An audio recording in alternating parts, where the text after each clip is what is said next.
The Beretta 92 is one of the most distinguished combat handguns on Earth, serving on every continent around the globe, and adopted in U.S. Armed Forces service as the M9 pistol in 1985. This iconic 9mm semi-auto is accurate, incredibly durable, and as reliable as a hammer-fired gun can be.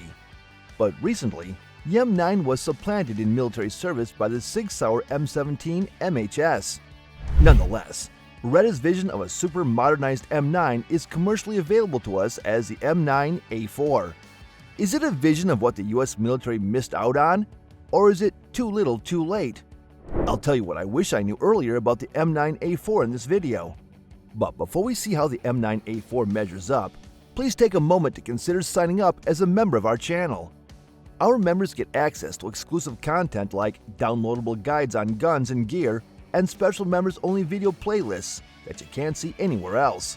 Plus, our members go above and beyond in helping us improve the content and quality of our videos and reach an even wider audience. For that, we thank them. Now, time to find out what you need to know about the M9A4.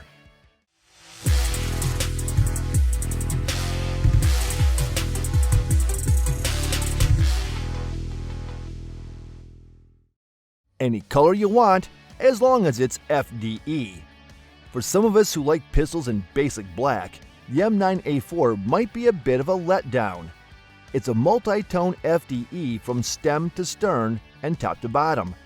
The frame is anodized in a golden tan color, and the slide and other components are finished in a rugged coyote-colored coating that is virtually impervious to wear and corrosion. The controls, however, provide a little bit of contrast, being finished in a smooth, glossy black. It definitely screams military, but for those of us who would like the feature set without the global war on terror aesthetic, it's this or nothing. A minor quibble, but a quibble nonetheless. If you want a silenced handgun that will run flawlessly with no fuss and no tuning on your part, it's hard to do better than the M9A4. With an extended threaded barrel that is ready to screw on a can or fit an adapter of your choice, there aren't many surprises when it comes to mounting. What is surprising, though, is just how reliable and easy shooting the M9A4 is with a silencer attached. Compared to handguns that use Browning style or tilt locking, the falling block action of the Beretta 90 series pistols, including the M9A4 here, requires very little in the way of tuning and tweaking for sure function. That's because the barrel doesn't need to tilt. In guns that employ a tilting barrel, the weight of a silencer, even when made from the lightest materials, can negatively impact operation because of the leverage it imparts. You won't have to give up ease of use, performance, or reliability if you're going quiet with this M9. Far and away my favorite change on the M9A4, and one that is sure to thrill double-action disciples, is the fact that it is set up to be a G-type straight out of the box.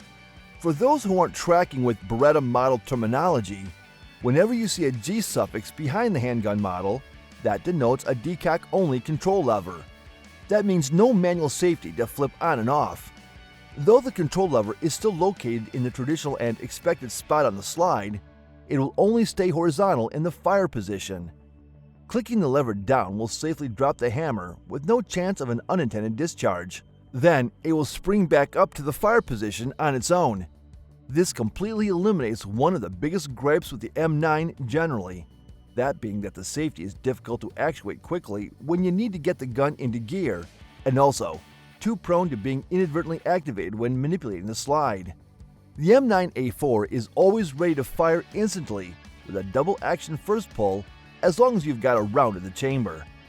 Another small enhancement, but a welcome one, the iron sights on the M9A4 are high-visibility Ameriglow night sights, and the front sight is now dovetailed into the slide. Classic M9 front sights are permanently fixed and non-adjustable or replaceable outside of expensive and labor-intensive gunsmithing. Now, if you aren't happy with the sight or just prefer specialty models that are a better bet for suppressor usage, that option is on the table. There's a lot more to learn and, hopefully, love about the M9A4. I'll tell you all about that in just a minute, but before I do, please do me a favor and click like, subscribe, and the notification bell. That way, you won't miss out on any upcoming videos here on All About Survival, and you'll really be helping the channel grow. Thanks a bunch! A modern refinement we take for granted is finally a stock option on a factory M9, a beveled Magwell for faster, sure reloads. Yes, it's subtle, but close inspection will definitely reveal a significant difference between the M9A4 and legacy models. Those big 18-round box mags will slip in quick and easy now. Of note, this beloved treatment is not some large and obnoxious bolt-on funnel or severely flared design you see on race guns. It is functional, but lean and unobtrusive. That's my personal preference. And this more traditional treatment makes a difference if you want to carry the gun concealed, or even if you're carrying it openly on your belt. Those big funnels have a tendency to print like crazy and bang into everything when you try to slip by something. Another creature comfort upgrade on the M9A4 is the presence of oversized controls and forward slide serrations.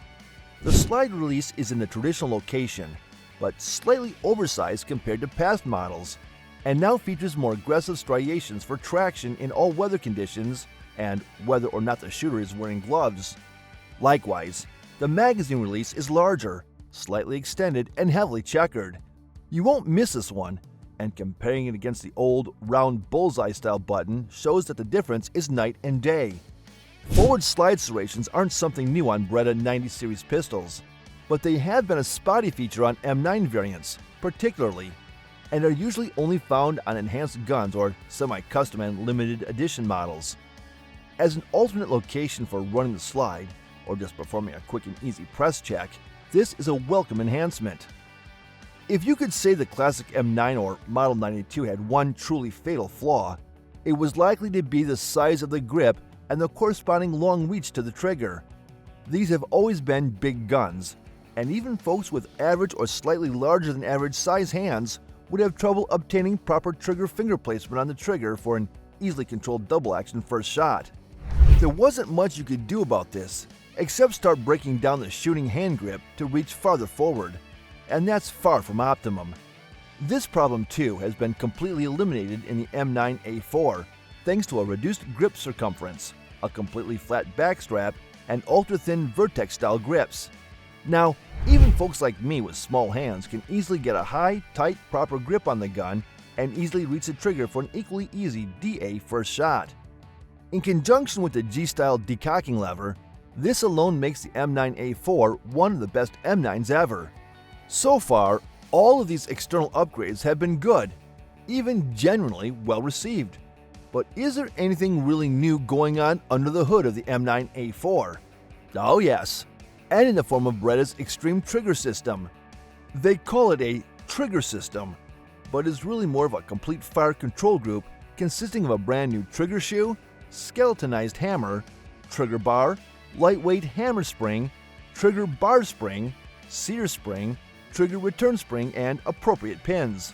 All parts that can be finished with it are coated with a diamond-like coating for incredible wear resistance and also supreme lubricity. The improved geometry, reduced spring rate, and carefully tuned interplay of all these parts dramatically lightens both double action and single action pull, and also results in a much shorter reset. This fire control package is a $200 upgrade by itself, and easily helps to justify the substantial $1,200 price tag of the M9A4. This is without a doubt the best trigger that's ever been on a factory stock service grade 92. Yeah, custom shops and expert gunsmiths might be able to do better if it doesn't get any better than this for out-of-the-box performance. And last, but certainly not least, with the rollout of the M9A4, the legendary Beretta 92 is finally optics ready at last. But there's a big catch you need to know about. If you consider the shape of the Beretta 92 slide, it has a pronounced tapering profile, almost dome-like. Compared to the wide, brick-like shapes of competing combat handguns, there's just not much real estate up there, meaning there's precious little space to directly fit an MRDS via direct mounting. So the M9A4 offers something of a compromise. It is able to accept a mounting plate that will serve as an interface for the most popular red dots currently on the market. Mounting an MRDS using a plate is not ideal compared to direct mounting, but it is certainly functional and viable. Properly installed, I have noticed no loss of zero or other degradation on the M9A4. It also results in a noticeably taller profile no matter what sort of sight you use. But if we're being honest, for the Beretta faithful, this is probably of little concern. And that is everything that you need to know about the M9A4 before you buy. There is no doubt whatsoever that this is the most feature-rich, capable, and well-equipped M9 pistol that has ever left the factory. And I can't help but think how different things might be if the US military went with this model instead of the SIG. But I want to hear what you think about the M9A4. Do the features and upgrades justify the increased price? Or are you happy with the performance of the much cheaper classic M9? Sound off in the comments. And before you go, make sure you hit like and subscribe so you don't miss out on any of our upcoming videos. Thanks for watching, and I will see you in the next video.